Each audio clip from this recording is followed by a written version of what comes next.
Hey there! I was talking to Joost Appelboom, which we do once in a while, and I said, do you have anything that's really interesting I've never reviewed before? Surprise me. And he said, hold my drink, and I said, alright. None of us said that. But some stuff showed up at my door, and I'm quite excited about it. There are two brands that I have never reviewed before, and the first one is this. The pen is called Method, but the brand is Andhand, and it's a brand from the United Kingdom. They make robust pens, stuff that is meant to last. I thought it was quite interesting. So here we have a brass pen, has a couple of cool features. I'm going to show you the parts of the pen. I'll do a writing sample. I'll tell you what I like about it, what I don't like about it. Let's get started. Kind thank you to Joost for sending me something I'd never seen before or even heard of before. That's always cool, right? So let's dive in. Okay, so here we go with the Andhand Method pen in brass. Let's cover the box first. It's all cardboard and paper, which I like a lot. Designed in the UK, German nib, made in China. I tend to record these videos in a slightly peculiar order, so I do my talk part and then I do likes and dislikes, and then I put the camera tilted down and I do this part of the video. In likes and dislikes, I commented on medium nibs only that I could find on Joost's website, and I said I forgot to check the actual website. I also completely overlooked this on the box, so disregard that point. Clearly you can get them in different nibs, don't worry about it. Okay, the box opens up and then you get this fairly cute sort of pen bed. I like the arrows, it looks neat, it just elevates the packaging a little bit. We have a little care and user guide on how to fill the pen different, either with cartridge converter or with cartridges, as well as a care guide for the different finishes and materials they have, how to put everything together. So again, also nice paper, recyclable if you don't want it. Now this pen is a roller, so I'm going to try to hold it as I put down the other pen to compare it to. Here's a Pilot Metropolitan, and you can see that this Method pen is approximately the same girth, I would say, in the widest point, or nearly the widest point as the Metropolitan, but it is a little bit shorter. Okay, let's talk a little bit about the brand, and then I will show you the parts of the pen. So Andhand is a stationery brand founded in 2021. They're in the UK. Their philosophy is kind of one of buy once, cry once. So it's functional products meant to be durable. The price of the pen is 140 euros at Appelboom. That includes VAT. Without tax, it's 115, so 115 euros and 70 cents. Remember, the code FRIEND gives you a 10% discount at Appelboom. Meant to be minimally elegant. They have a gold-plated Schmidt nib, they have a Schmidt converter, and it's a solid brass finish in this particular case, but again, there are other finishes you could get, like stainless steel. It's untreated, so it will develop a patina. A lot of people like that. Some people do not like that. They like it to stay shiny. You can get brass polishing agents and polishing cloths. Over time, I mean, you're kind of rubbing off material, right? But I mean, if that's really important to you to stay shiny, then there are things you can do. It's a heavy pen because it's brass. It comes in at 52 grams, which is certainly no joke. So if you like lighter pens, this might be one to kind of pass by. Let's talk about the parts of the pen. So on top here, the finial, we have this minus sign. I thought maybe you're supposed to loop something through it and carry this pen on a lanyard. I've seen that before. This is not one of those pens though. You cannot loop anything through here that I can tell, so I think that's just their design. Note the octagonal pattern of facets on the top of the cap, right? Makes for a nice grip. Then we have cap. It's a snap cap. I'll show you that in just a second. Down here, I don't know how well you can see this, but there is an engraving. It does say Andhand. A little hard to show you in the bright lights I'm using here, but it says Andhand. Then we have the bottom here. It's turned, right? We can sort of see the circles there. Anyway, cap pops off, has a very satisfying snap to click that back on. Then we have a section that tapers down, and a little bit of the plastic for the nib collar sticks out. We have that number 5 gold-plated steel nib by Schmidt. It says M for medium, and it says Schmidt iridium point with their standard feed. And then you can unscrew the barrel, and then here you have your Schmidt converter. That's pretty much it. Simple push-in converter. I'm going to put that back together. So as to its size, it's not a huge pen, but I think it's quite comfortable for many people. If, like me, you have slightly larger hands, you want something a bit bigger, you can post securely and comfortably.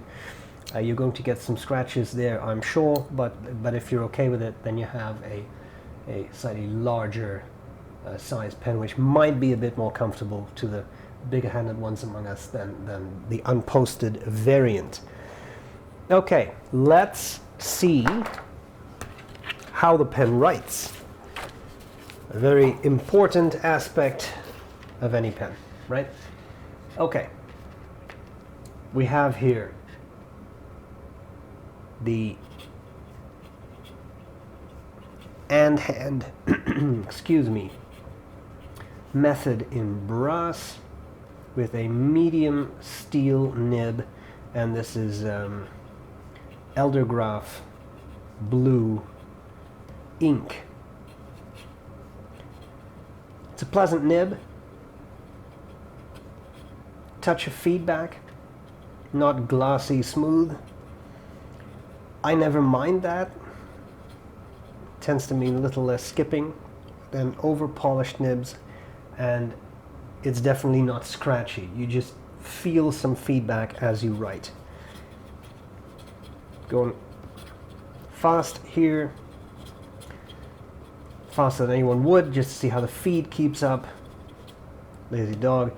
Does well. A little hard to go that fast when the pen is this heavy.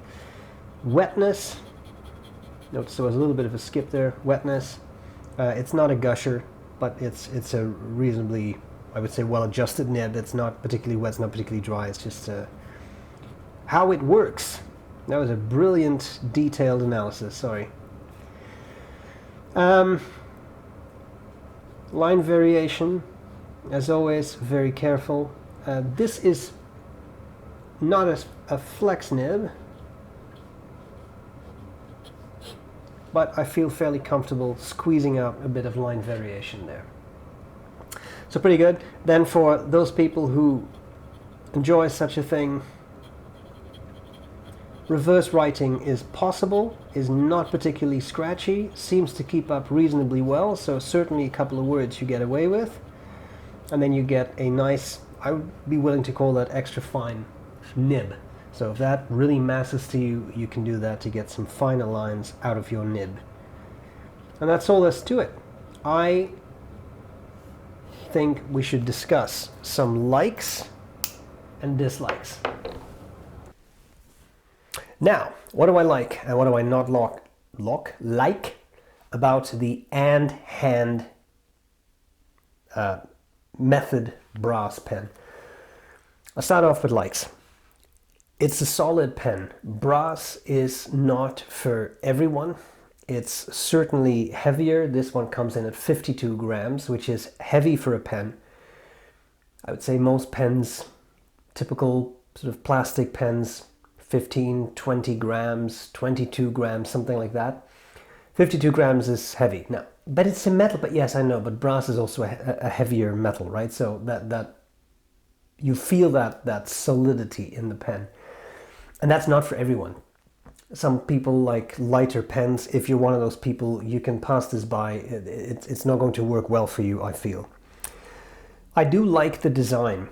We have seen in the past years a lot of minimalist pens, and those minimalist pens, I find, almost invariably are just tubes. It's just a metal tube. It's round, it's cylindrical. I know, yes, I know that's what a fountain pen looks like, but there's nothing, no clip, No features, no roll stops, nothing. It's just this sort of metal tube. And there is a market for that. If there wouldn't be a market for that, there wouldn't be so many different versions available. What I like about this method pen is that it adds the facets on top of the cap.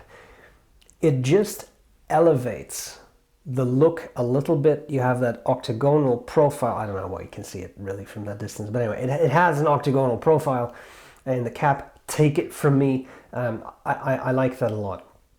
It just makes things a little bit more interesting visually. Also, it's not the thinnest tube. At some point it got like sort of thinner and thinner. This does have a little bit of girth to it, which as someone with larger hands, I really appreciate. The section is definitely slim, so that if you really have bigger hands, that might not be ideal for you, and yet I found it quite comfortable. So I like that. I like the design, I like the solidity. It's clearly well made. Everything works fine. I really have to give these makers props for the way they did the step down around the barrel. It's beautifully done. It tapers. It's not sharp in any way. At no point is this unpleasant to hold. Here with the plastic of the nib collar, you feel a little bit more sharpness, but it's remarkable to me that the plastic actually feels a little sharper than the brass they machined. So that I think is really cool. And by the way, this thing at the end with the nib, it's not something that really bothers me, especially because you have quite a bit of section. Skinny, but it's not too short, so there's no reason to even feel that plastic. So I really like that. It's well designed, it's well made, a nice satisfying, I'll do it close to the microphone, click, which is really nice. It feels, again, well made, so I like that a lot. I think the price is reasonable. It's not a cheap pen. At 140 euros, that's including VAT, so without 115, it's not cheap. By no means is it a cheap pen, but you do get something that is really, really nicely machined, that you can also post, that writes well, and when posted, to me, really nicely balanced. That might be because of my hands. I could imagine if you have smaller hands, it might feel a bit top heavy. For me, it's perfect posted, so I really like that.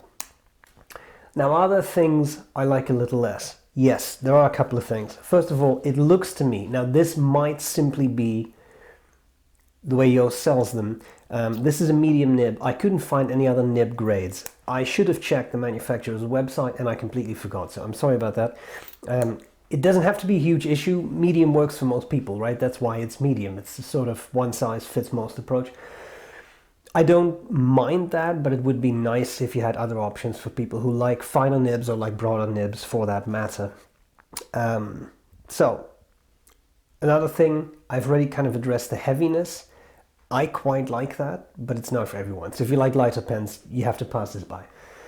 One issue I had with it is it rolls a lot. And note that the facets in the cap they don't really help.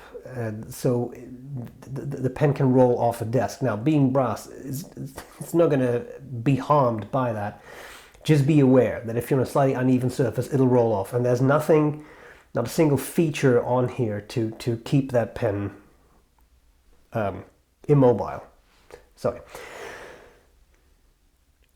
One thing I will say, and on purpose I've been kind of holding it and fondling it for this part of the video so I could do the quick test, but your hand smell. If you've used a brass pen, or for that matter a copper pen, it is a material that will interact with the oils and such on your skin. This pen will develop a beautiful patina, but the downside to that, not having any type of coating, is your hands are going to smell. Now, that might not be offensive to some people. I personally don't awfully mind. However, I have a good friend, it's quadruple M, my main man Murray, who hates metal sections. He gets sort of a reaction and he kind of tastes the metal. People can have that. If that applies to you, obviously it's not a good pen. Now, there are other materials, right? You can get them in some other materials, and that might help a little bit, but for the brass, that's an issue. And again, I felt it with copper pens too. It's just how it works, and some people kind of like that. I think I've made the point. Okay, that's it.